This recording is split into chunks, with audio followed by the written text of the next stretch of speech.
Hello, everybody. I am excited to introduce our next wisdom keeper and storyteller, my beautiful friend, Keira Lani.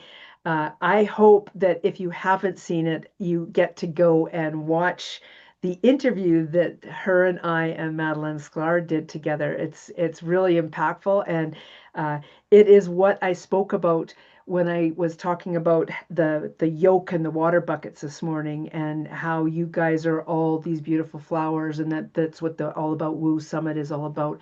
It's the watering of it.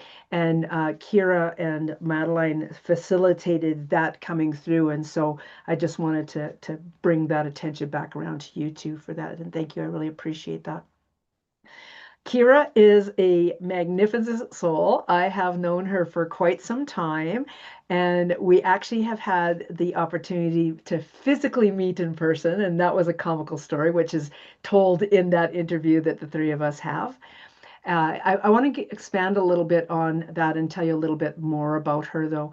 Uh, she's been in numerous amounts of my offerings through the years, and the energy that she brings in, like what really attracted me to her in the first place was her Chinese elemental energy and tree gong and the power of all of that. And so she's actually got 20 years of experience as a healings art practitioner, and she's the founder of Qigong Healing. She's a lifelong spiritual seeker and energy awareness practitioner, and has dedicated her life to exploring esoteric philosophy and healing movement arts. Kira embodies deep soul connection, channels ancient wisdom, and helps healers and artists learn to receive and be received.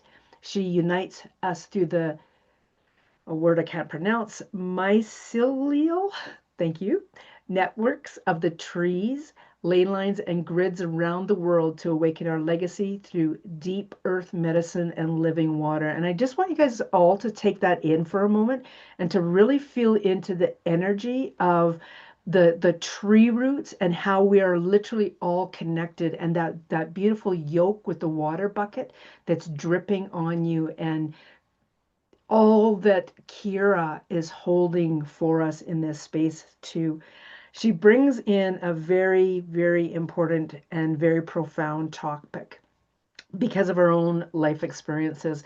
And some of you may have experienced this intimately or secondary or as a witness. And I am very much touched that she is coming here to speak about this. And it's how to alchemize grief into purpose, and how surrender can be the greatest success, key to success. So thank you so much, my friend, for being here. Thank you so much for having me, Sandra. It really does feel so profound after all of the connecting points that you and I have had to sit here and dive in deeply to perhaps the most universal shared experience that we all have in this life. Because if you are born, you will reach the end of your human lifespan.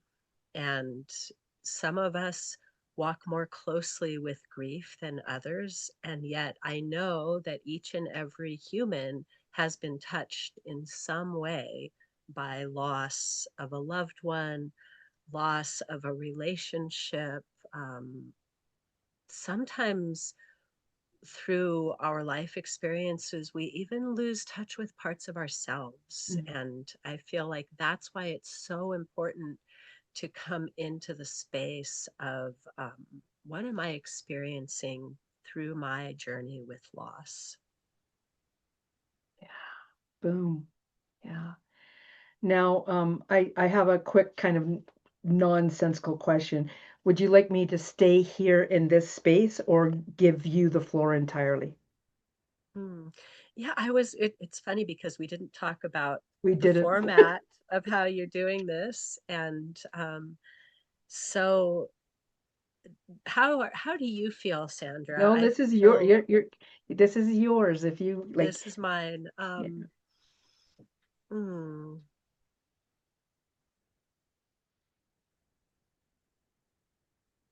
Yeah, I feel to take the floor. Yeah. Thank Beautiful, my you. friend. It's Thank yours. you. So,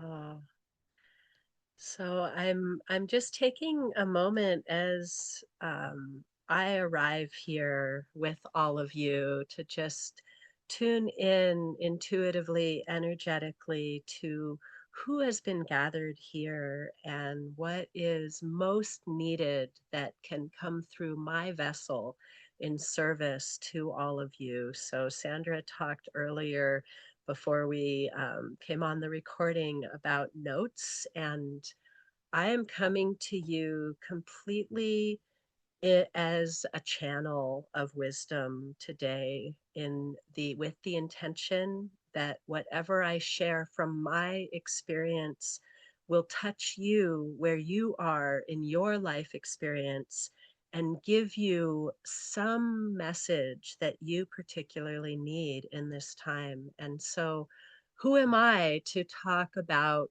alchemizing grief into purpose? My first experience of losing a loved one was when I was 5 years old, and my dad stepped out of his body into the next place. And as a young child, I found myself very curious. Where did Papa go? Where what is this thing called death that I've heard about before, but now it's all too close? The person who was the center of my universe is now completely gone, never to be seen again.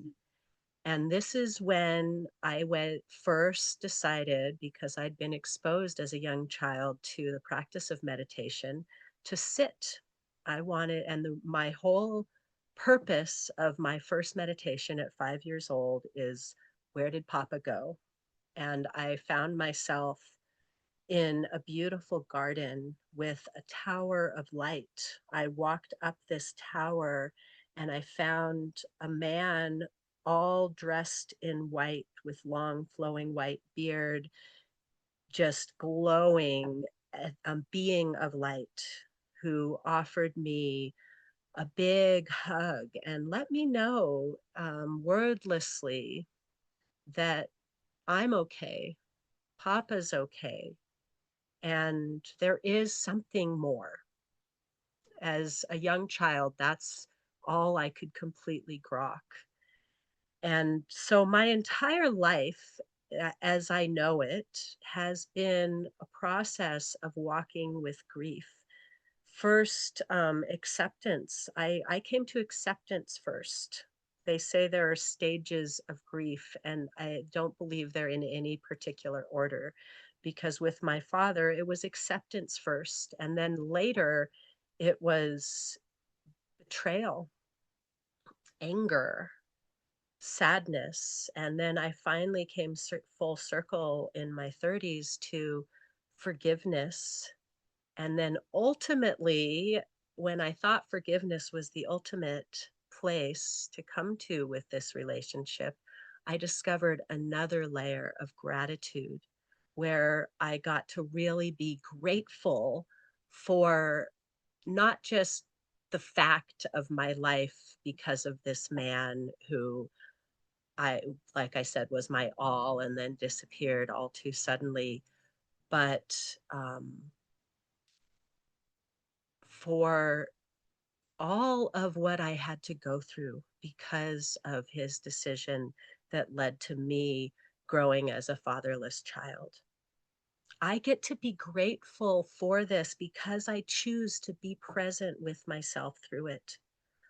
My second experience with grief, I was 12 years old, and this was my mom's younger sister who I watched go suddenly with cancer.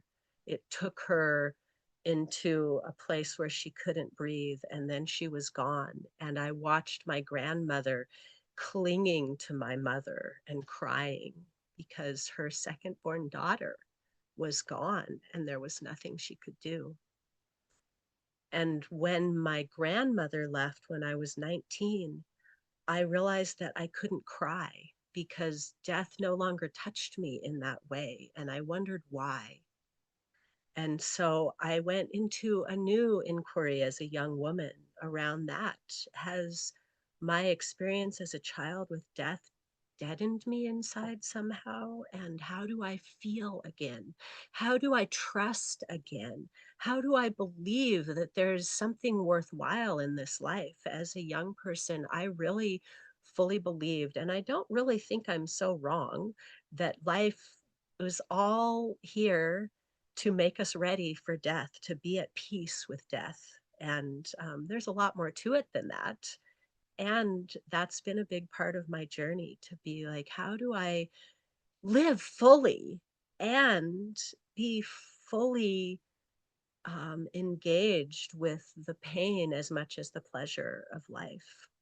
And so I also lost my little sister, which I felt was like the ultimate. She went the same way as my aunt with a much longer time of getting to be with her. And I got to be with her on her last day in her body and watch her energetically. I could see her shift from afraid, from clinging tightly to life to being in struggle and then realizing that it was time to let go and relaxing and accepting. And all of these people are still with me. They come to me. Just today, side note, I've been building a room. I'm going to come back to this possibly and possibly not, but I've been building a room literally with a hammer and nail myself, a little bit of help from my sons today to like lift walls into place and prepare windows. And I was hammering a nail this morning and I felt my papa come into me. I felt myself channeling my papa, who also built his first wall with no one teaching him how. His family hung drywall, so he'd definitely been part of construction.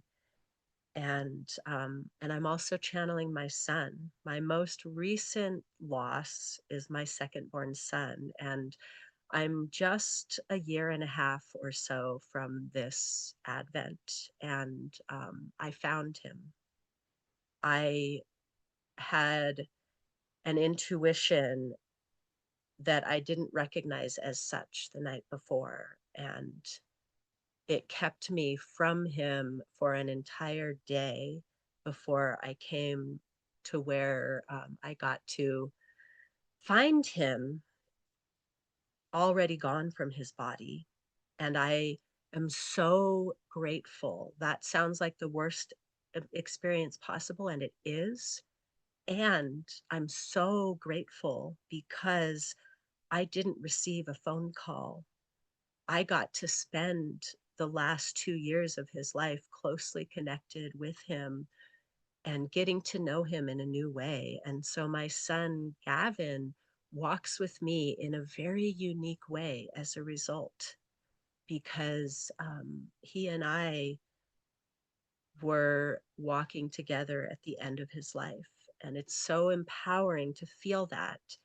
And I know I'm kind of like just diving in deep here. I did warn you that my talk was about grief.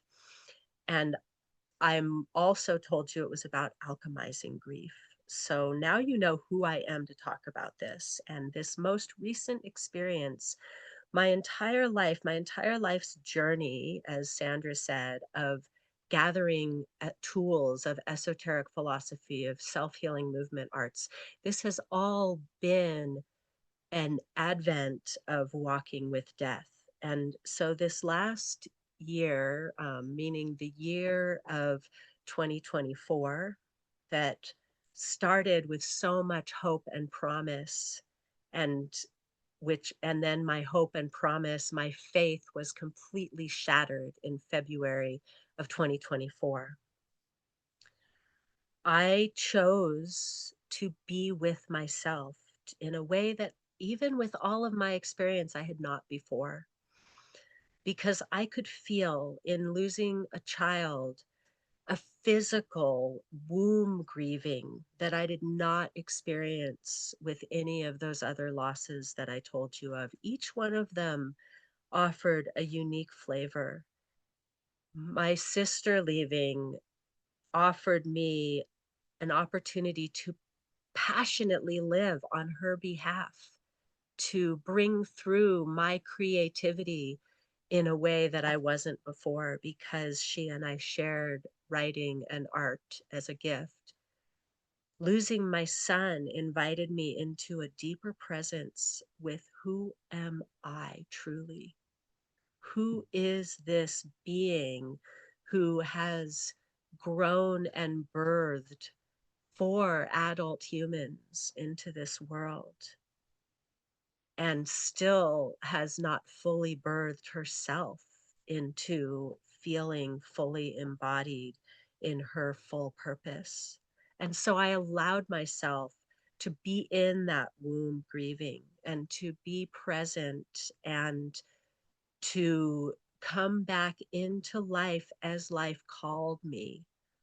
And because I chose to show up for what life brought and show up for where my energy was leading me, rather than trying like my initial instinct was, okay, get back into work, get back to your business, do the things. You're still alive, get back to life. Instead, I followed my energy. My energy said, here is where I'm available. I'm available for time with the family. I'm available to work in the garden. I'm available to take care of my home. And I'm not yet available to put myself out on social media. And that's okay because that's not aligned energetically. And so this is such a powerful thing. Thank you for emphasizing it in the chat, Sandra, because it is so important to learn to follow your energy instead of, and especially when you're navigating a huge challenge in life, whether it is a loss or whether it is just a big transition, a move, or anything that's hugely impactful in your life. Even sometimes it's navigating, I have 15 different ideas and I don't know which one is right. I helped a friend of mine who was feeling like she had to keep doing her business, but she was feeling like where she really wanted to be was completely elsewhere. And so I invited her into this practice of following her energy. And that's surprising me a little bit that this is like so strongly what's coming through. Um, but yeah, I feel like this is important regardless of where you are at.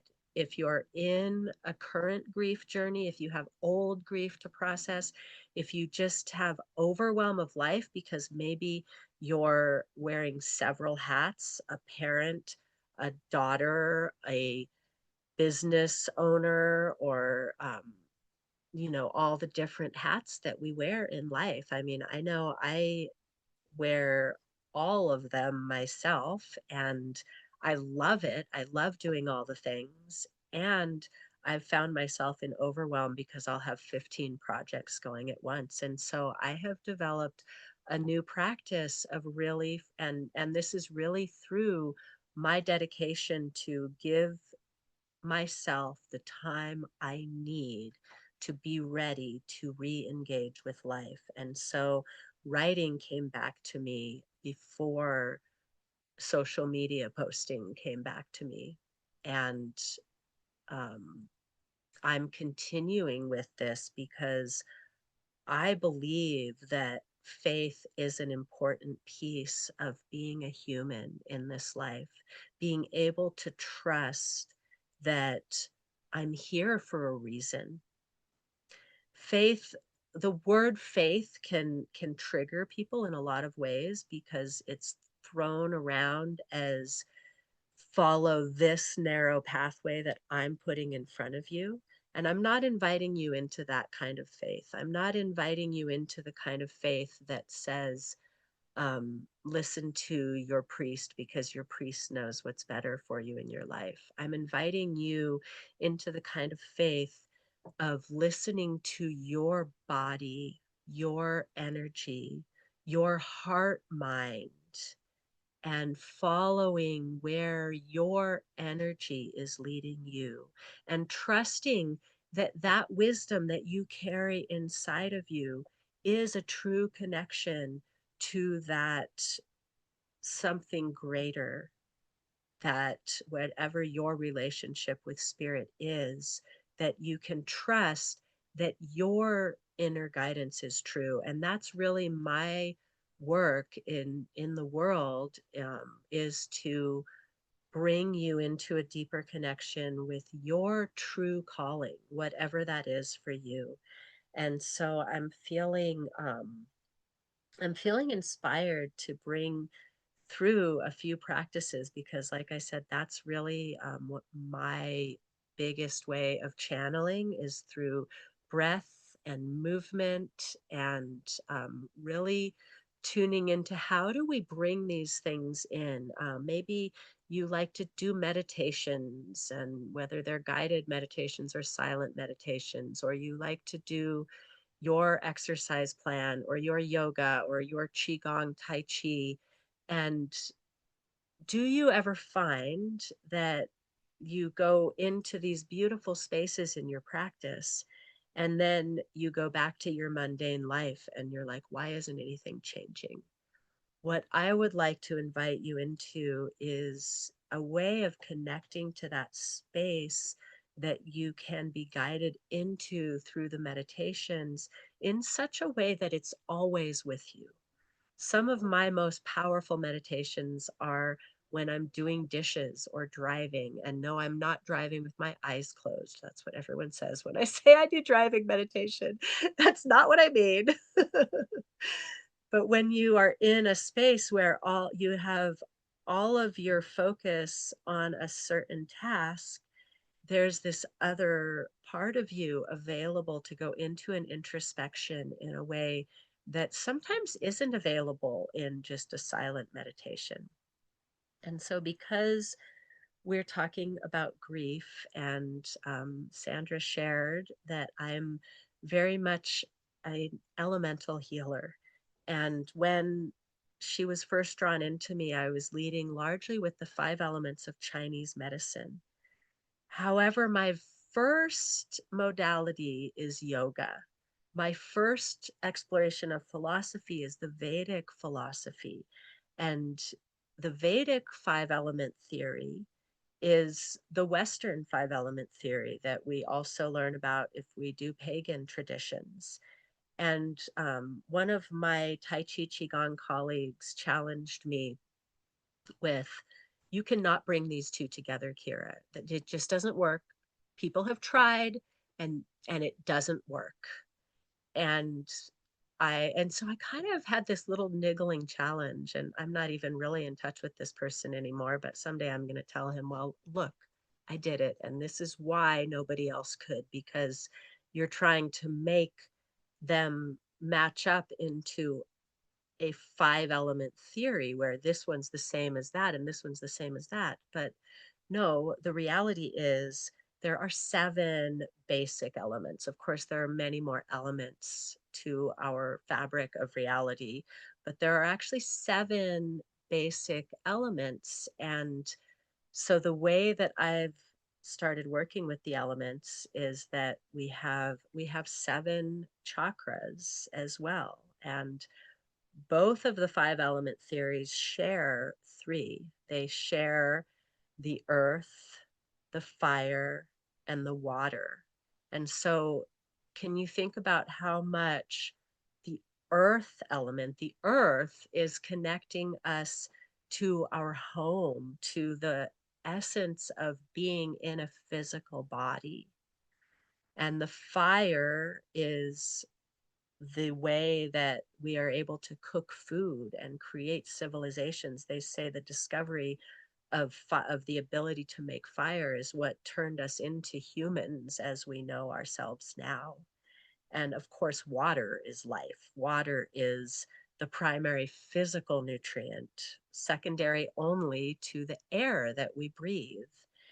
And so the breath, and I always thought it was interesting that we have the element of air in our Vedic and Western philosophies, and the Chinese medicine people don't talk about the element of air, but they do talk about the winds. And so that's not an element, and yet it's the primary nutrient of life, the breath. And so that's also in both yoga and qigong. The breath is the connection with our energy. It's the connecting. In Vedic philosophy, the pranayama, the breath body, is the penetrating body. That the breath is what connects all of us into, it connects all layers of our being. It connects the physical, energetic, mental, emotional, all layers of our being are connected by the breath. It's the only thing that you will keep doing as long as you're alive, whether you're conscious or not. And also, you can affect it with your conscious thinking mind. You can choose to breathe, you can choose to take a deeper breath. And so that's literally the first thing I want to make sure I leave you with, in terms of what I said about having tools that help you to stay present with yourself throughout whatever life throws your way. Take a deeper breath now and then. Notice how on the exhale you arrive more fully present. Sometimes it takes more than one if you're having a panic attack or something like that. But that's the thing that you can kind of just start ingraining in your subconscious. And like I do it automatically now if I need it. I'm taking a deeper breath and then I'm like, oh yeah, I was forgetting to pay attention to my body. The breath brought me back because I practiced it so much. Now, in Chinese medicine, the grief is connected with the metal element.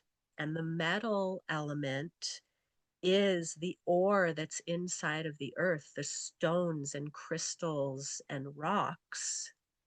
And it's also the metal that we have fashioned into jewelry and functional tools and parts of our homes, the nails I was pounding earlier today, and the money. The money falls in the metal element, even though most of our money is paper, so we'd say it's trees. I guess we're making that connection. But that's an interesting thing because in Chinese medicine, the metal controls the tree. The wood element is controlled by the metal because, like, if you think about it, you can get an axe and prune your tree or chop it down and use the wood to build something. And so the metal element, when it turns the tree into money, is controlling the wood by turning it into money. And so it's actually a representation of original money was coins, right? When it first became a thing, before, after it was whatever shells and knots and all the different things that people have used to exchange goods and services over the time. And so you can see how when we get stuck grief, it can affect our ability to be financially solvent. Um, so just tune into any ways that might be true for you. Stuck grief can affect our financial flow, and it can affect our ability to trust ourselves. It can affect our ability to feel the fire, the passion in our hearts that will get us doing things again. The metal generates water, and the water will put out the fire, right? And so we have to sometimes allow ourselves to really feel the grief before we can move through these things. To think about it, if you have something that's metal and you're trying to push on it, then it might stop you. It might like be a real obstacle. Whereas if you take some time to be with this metal that is your element, that is your grief solidified in your body, then you can see where your energy is available, rekindle the fire in your heart so that that metal becomes more malleable. And this is where we talk about that alchemy that is the title of my talk.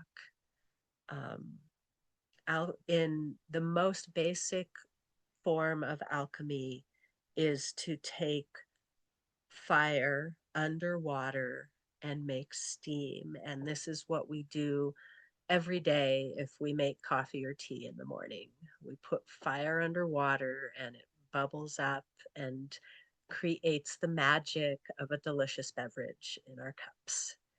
And this is something we can also activate within our bodies because we are made of these elements, the fire and like I was saying before, the fire and water are some of the most basic elements. The water is most of what we are physically made of, and the fire is connected to the ability to move. It's we have constant electrical impulses flowing through our bodies. So this is physically true, not just esoterically. And I always have to make that connection because that's how my mind works. I am looking for the connecting points. Where is this true in all of us? And so the metal element with the grief is connected to the lungs. And that's why sometimes when you're really feeling depressed, when you're feeling that heaviness, it feels like a weight on your chest. And so I'm just going to invite in some connection. If you feel inspired to follow me and just touch these lines along the outside of your chest where the weight of the grief may press down on your lungs, and just connect to any feelings of old, stuck, or maybe fresh grief or sadness. And just allow yourself to breathe and be present with it for a moment.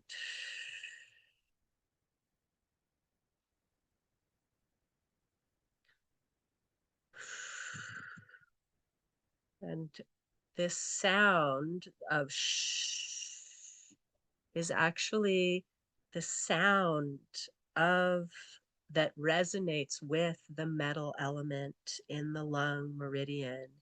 And it's also the sound that we naturally make to soothe someone who's feeling sad. So you can give yourself a soothing sound. Shh.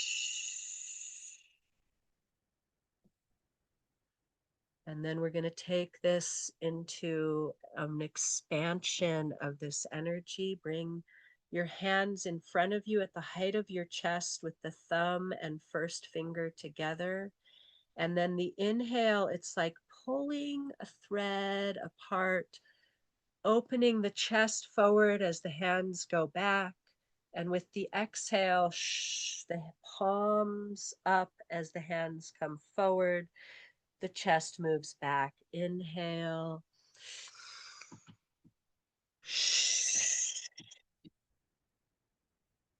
And feel as you're moving in this way, breathing deeper into this meridian, opening the lungs to receive more breath. Feel that old grief or sadness gently dissolving, breaking up, and moving. Feel the hold it has on you softening and the weight growing lighter.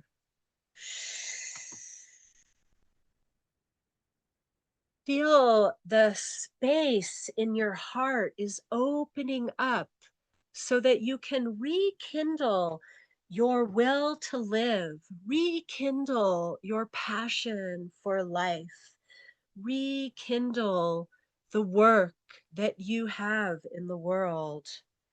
We'll do this 3 more times.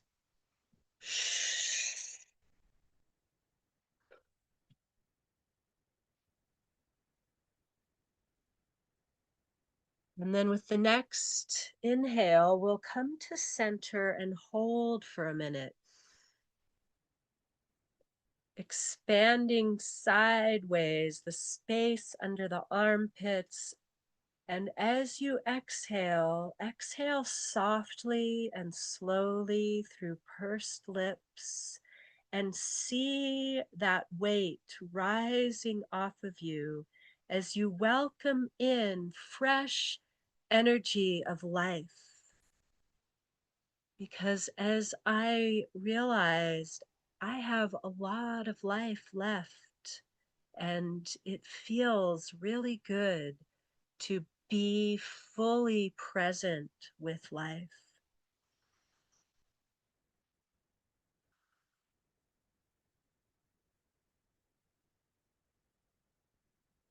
And now that we have the energy flowing, tuning in to the heart, take one hand to your heart center and one to the abdomen. And we're just going to open a clear line of communication with your heart and your body mind. We have 3 most important centers in our body, in our field: the heart mind, the body mind, and the spirit mind. We're going to connect all 3, inhaling in through the heart, exhaling out through the lower abdomen, the center of the body mind. In through the heart, out through the lower abdomen, and feeling a clear, open line of communication between your fire element, your passion, your center of connection and interaction with the world, and the water and earth elements in your lower centers, the water that nourishes you, the sense of safety and security, the creative power within you. And now we'll reverse the breath. So inhaling in through the body mind and exhaling out through the heart, into the lower abdomen, out through the heart. Solidifying that these 2 centers are clearly communicating with each other and with your conscious awareness. So now coming into your thinking, feeling mind, as if you can wrap that up into a beautiful package and bring your conscious awareness down into the center of your heart. And from this place, ask your body mind, what do you have to share with my heart right now? And then from your heart, listen.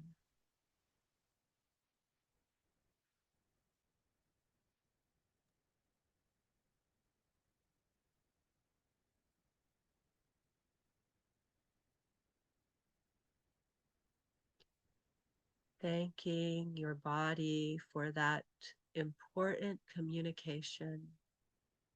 And now drop your conscious awareness down into the space behind your lower hand, the center of your lower abdomen, your body, mind.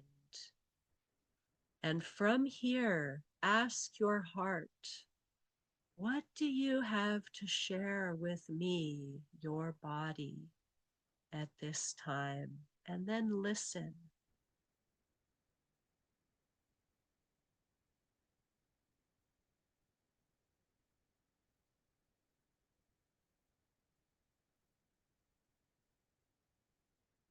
Thanking your heart for that beautiful communication. And now imagine a third hand, a spirit hand, cupping the crown of your head, connecting your soul mind. Ask your soul, what communication do you have for me, the body, heart, mind? And then from every fiber of your being, listen to what your soul has to share with you right now.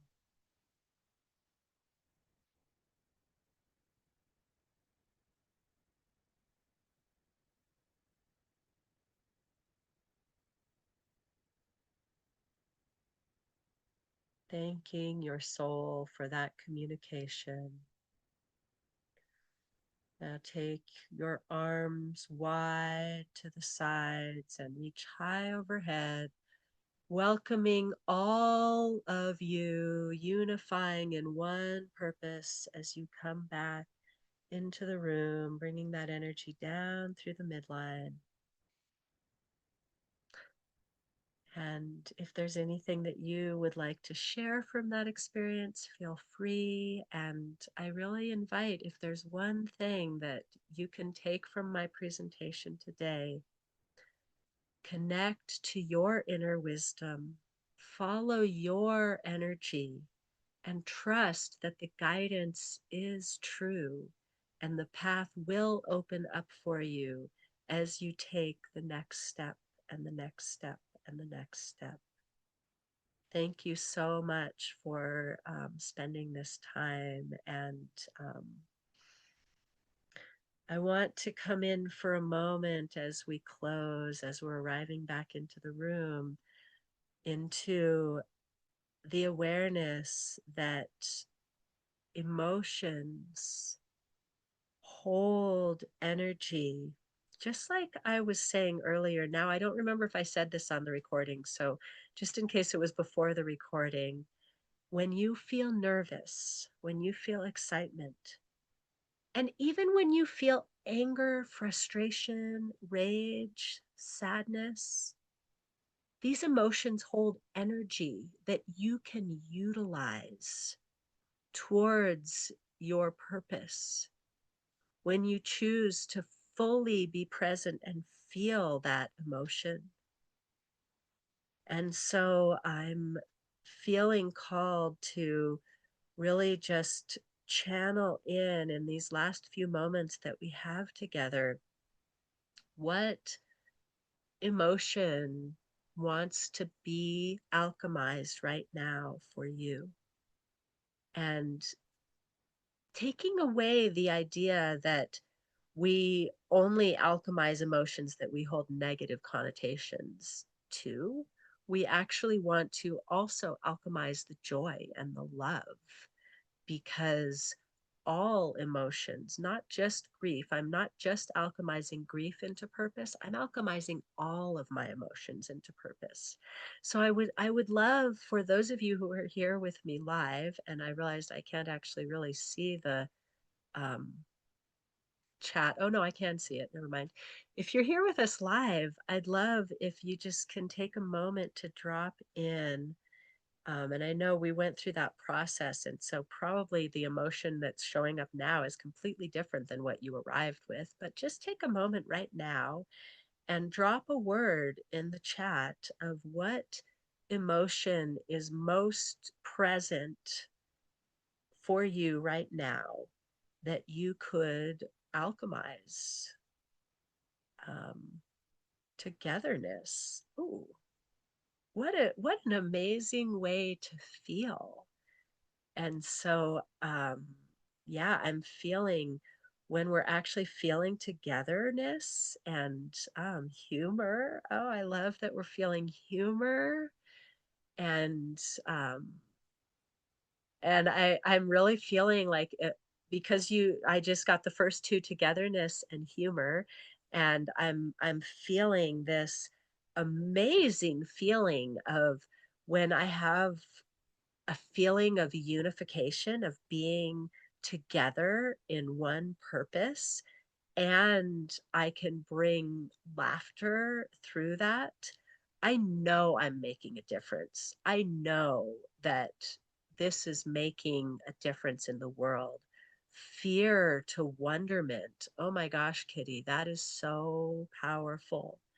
And so I'm going to use that one because that feels so powerful to alchemize fear into wonderment, and see they don't have to. Thank you, Janice. Gratitude, and gratitude is perhaps the most alchemizing of emotions. If we can find gratitude, we can alchemize any emotion with gratitude just by saying, okay, what do I need to learn from this experience? What can I learn? Sometimes when we say, what do I need to learn, then we're putting this weird context.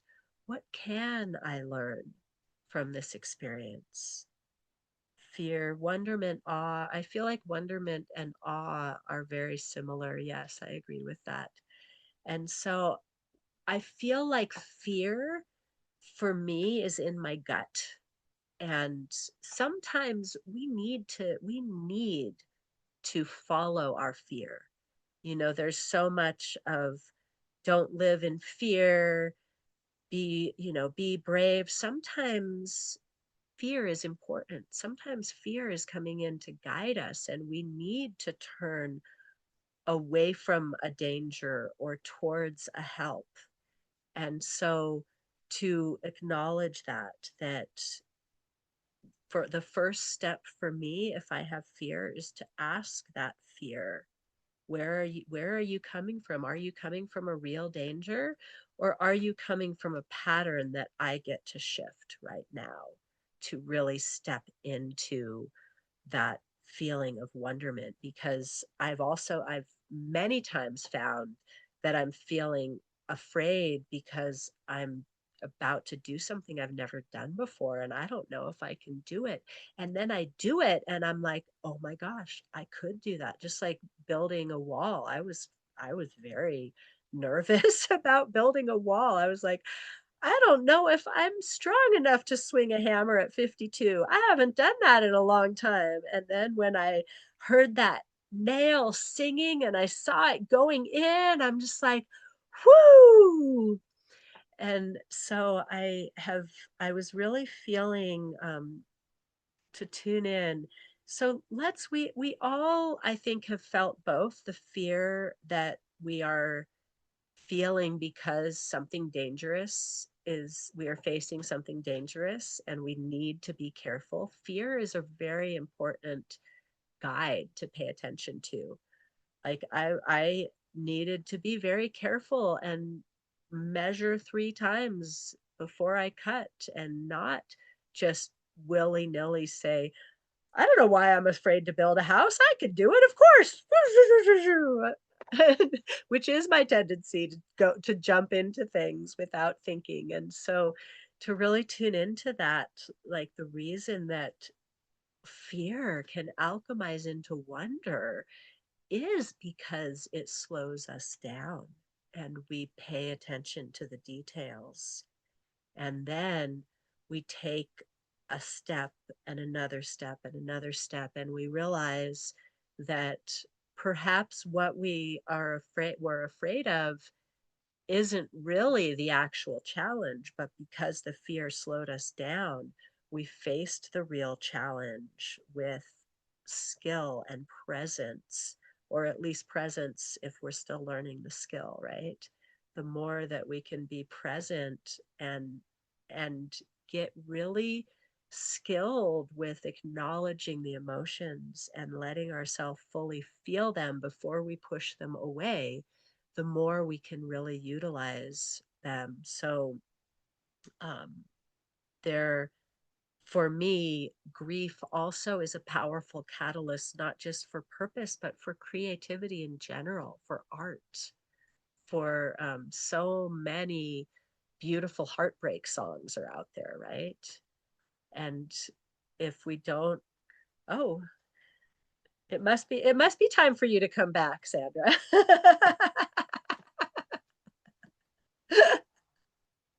There you are. I was feeling that anyways. That's I perfect. That's literally so meant perfect. to add me, not remove Okay. you. Okay, good. Perfect. Yeah. No, I'm good because I was really feeling that to have your perspective coming back in Okay. at this time. Yeah. There's something there's a small story I want to say, and it's because of you bringing in, the skill and the awareness and the steps and that. A close friend was building outside with her husband, and she was measuring all the things for him, measuring two, three times, etc., like everything carpenters are supposed to do. And her husband was cutting, and then every time they went to go put the stuff together, he'd have to cut off a little fraction. And he's like, well, like, it took like, honestly, it was like 2 weeks later they were having a conversation with us, and he was talking about the measuring tape and how this piece was part or not part of it. And she's like, what? I thought this piece was part of it. So all along, she did not know how to measure properly because she'd never been taught that skill. So I love what you're saying here because you've really brought home this beautiful piece of um, recognizing yourself, honoring yourself, and and um, and there's a place that when we're just quiet, it's there. It's really there. It's really Yeah. there. Yeah, Yeah. so powerful. Um, I would love for you just to take a moment to share what your offer is. And I've just put it in the chat there, and it's a personal soul healing deep dive. Can you tell us a little bit about that, please? Thank you. Oh, yeah. Thank you. I'm glad that you put it up because I didn't remember what I offered. There. But the personal soul healing deep dive is actually an opportunity to have some one on one time with me and dive into whatever your soul is calling for Mhm. you to alchemize at this time in your life. And I have so many modalities and tools from my lifelong journey that I really, that's why I named it that, because I really like to work intuitively with the individual and see what is needed for you. And so I would love to just fill up my schedule with these sessions because it is such a gift to connect with each one of you amazing souls and um, really be in service for a transformation that is needed and be able to witness that. It's just, it would be a gift and an honor. So don't hesitate to grab one of those and get on my schedule, and we'll fit you in between the wall building and the gardening. Exactly. I'm just going to take us off spotlight and put us into the gallery view here. Uh, on that note, what questions does anybody have, or how would anybody like to share what they experienced with this beautiful transformative energy that Kira just provided for us? I know like I said, I'm just really feeling the togetherness in so many profound ways. Yeah.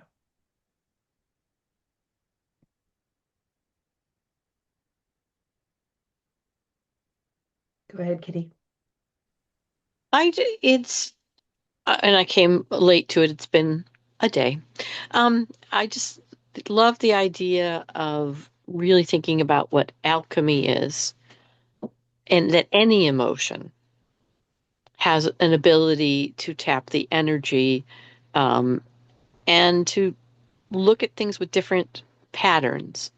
That is that breath, that conversation that happens from that dantian to the heart to the um, is I really never thought about a way to alchemize is to go through that. Um, and it's not that I haven't asked those areas, but to ask them in kind of the breathing, that was really very helpful. So thank you.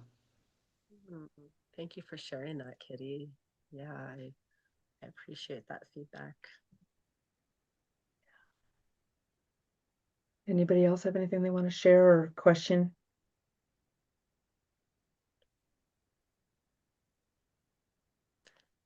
And while we're waiting, it's been coming really strongly that I had a monarch butterfly show up at my butterfly bush twice or three times yesterday, and um, and it just felt very like a cosmic synchronicity for this talk coming up, that I was having the monarch doesn't show up as much for me as the swallowtails are much more common around here. And so whenever I see a monarch, I get really excited. Yeah. Thank you for sharing that. I know Janice is though they're close to Janice's heart too. She's had one show up around her area and reached out to tell me. Aw, yeah, thank you. And thank you for your words in the chat, Janice. I'm very grateful to receive that feedback as well. Thank Madeline, you. Oh, go ahead, Madeline. you're muted. I've worked with Kara before, and I just highly recommend her. She's very, very skilled, and I love her. And I also find that the two things that I was here for was so interesting because I had asked, I'm the thing I'm working on, I needed to really go deep into my grief and my shadow and all this pain, which I'd started doing last night. And I woke up this morning and I was just still in that spot because I needed to create something out of that.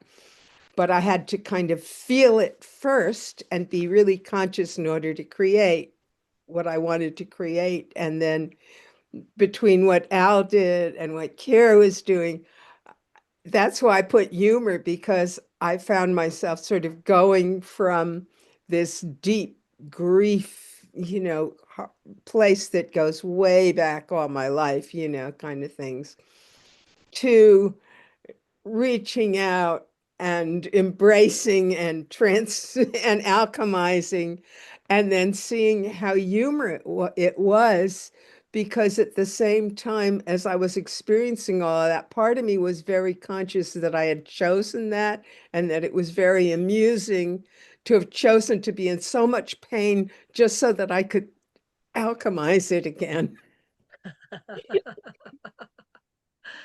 Oh, thank you for letting us all in on the joke, Madeline. I love it.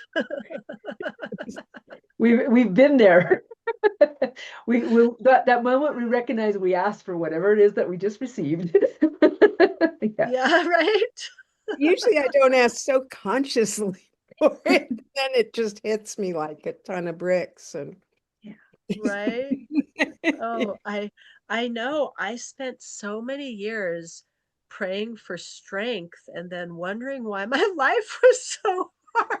And then I was like, every day you're asking to be stronger. No wonder you're getting so many we'll challenges, give you another few bricks to carry.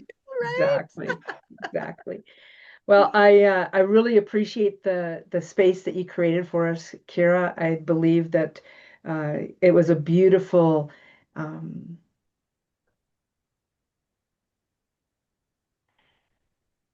it was a beautiful chain link in the links that we're creating today in moving us forward, the bridge. Not necessarily a chain as some may think of, but just really truly that continuation of a beautiful bridge that we're creating. And thank you so much for being here. Appreciate you. Mm, thank you so much. Yay. Yeah. Okay, everybody, this is it for today. We're back tomorrow with a number of more speakers. Alan Tutt happens to be one of them. Kitty's one. Madeline is one of them. And then there's at least one or two possible others as well. And then a couple on Thursday. Really drink lots of water tonight. Give yourself the space to go for a walk. Take the time to reflect on whatever wants to come through, whatever you've heard today. Oh, I would like your takeaways as well. I think a few of you have put some takeaways in there, hashtag takeaway. Um, it's just been a magical, magical day. And uh, I love it when the host of the summit is the one who comes off looking the goofiest.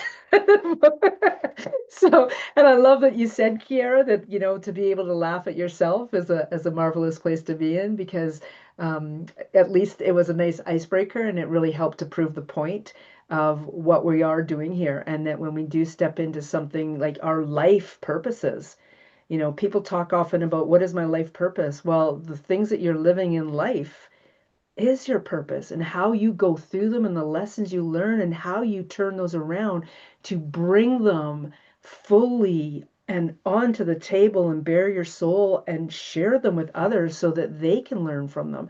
Just like Kiera has just shown us, Christina showed us earlier, Al showed as well, and myself. And we have more of that coming over the next few days. You guys are beautiful. I love you.